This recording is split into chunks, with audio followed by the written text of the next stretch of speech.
Hi everyone. So today I'll be giving a book review about the book Predictably Irrational by Dan Ariely, and this book seeks to explain the patterns in irrational behavior that we see as humans. So most economic theories and conventional economic ideology has been based on the assumption that humans will act in a rational manner.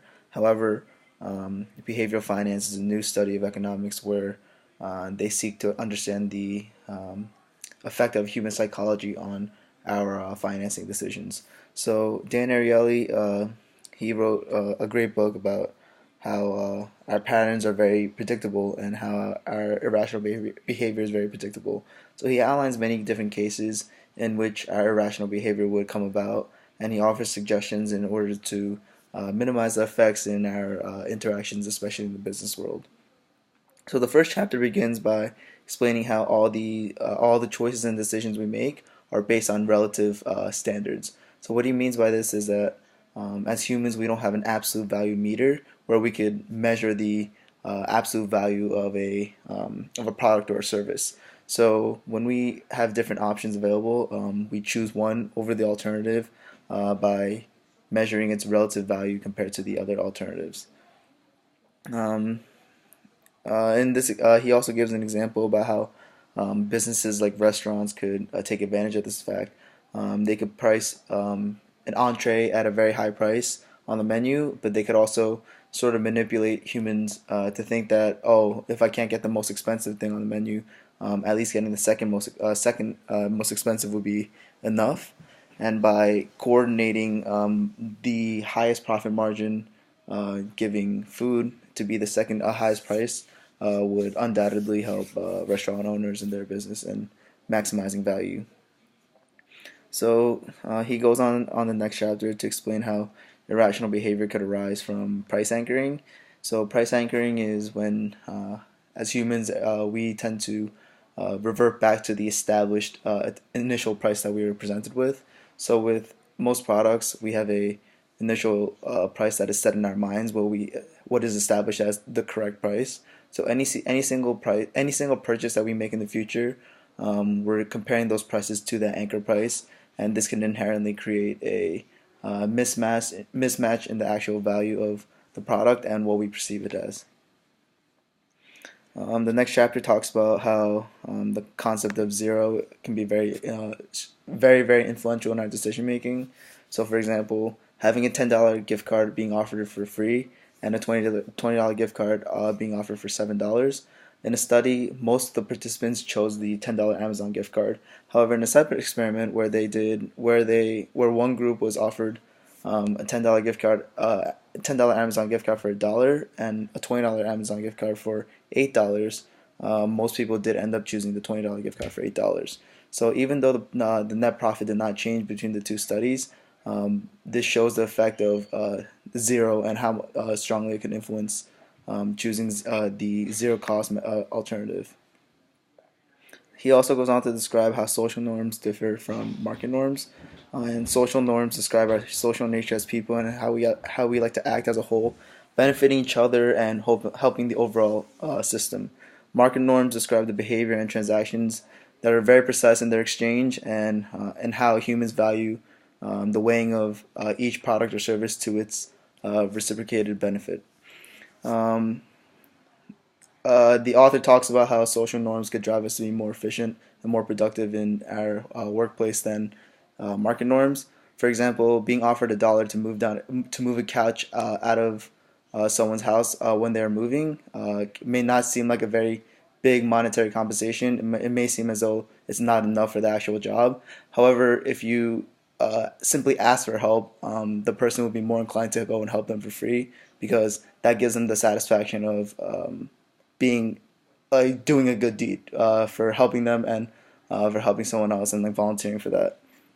So Ariely, as he describes the difference between social norms and market norms, he also goes on to explain the effect of how we are in interactions. Our emotional state can make a very big influence on how we decide with certain things. So his experiment started with an emotional state that the participants were very familiar with, and this was sexual arousal. So most of the participants predicted their behavior in the emotional state, and before doing so, they would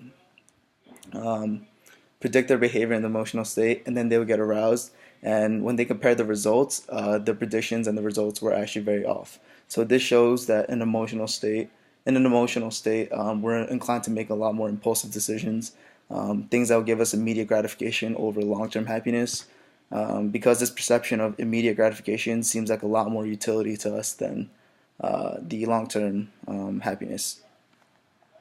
Ariely goes on to also describe how humans have a lack of self-control, and this allows our urges and desires to get the better of us. Our temptations overcome willpower and usually result in people making decisions for immediate gratification over long-term decisions. This forces us to sort of think in an irrational way, because in a rational manner we'd be thinking more for the long-term value maximization. However, when you are when we talk about humans, our lack of self-control would also entice us to make some irrational decisions. The feeling of ownership can also create like a very, very emotional state in a person, and that can also influence decision making. For example, Duke students were willing to sell their tickets for a basketball game for $2,400. However, the person that never had the ticket was only willing to pay a maximum of 170. So in this study, it shows that although the value of the ticket doesn't actually change, the owner of the ticket values that ticket a lot more than the person that's actually trying to buy that ticket. So this feeling of ownership, this can also cause some irrational behavior and conflict with the economic theories that we've always been conventional to discussing. He also goes on to explain our irrational behavior that could arise from expectations. So expecting something good would usually result in us perceiving the result as good, even though we may have a bias towards it. He did an experiment with an MIT study group called MIT Brew, where he tested the effect of balsamic vinegar in beer. People that didn't know about this actually chose the balsamic vinegar to be preferable. However, when they were notified of this, they found it to be a very distasteful taste with vinegar, with the perception of vinegar. So when they were notified of this, most people tended to choose the actual commercial beer as preferable. So this shows that like having certain expectations about a certain product can change our perception and also change the way we act or behave about in that certain scenario. The last topic he also talks about is irrational behavior that arises due to dishonest behavior. Having trust will increase cooperativity in society and will also maximize the value as much as it could. Creating mistrust, lying to people, dishonest people would always bring the value of society down because it decreases our ability to allocate our resources in an efficient manner.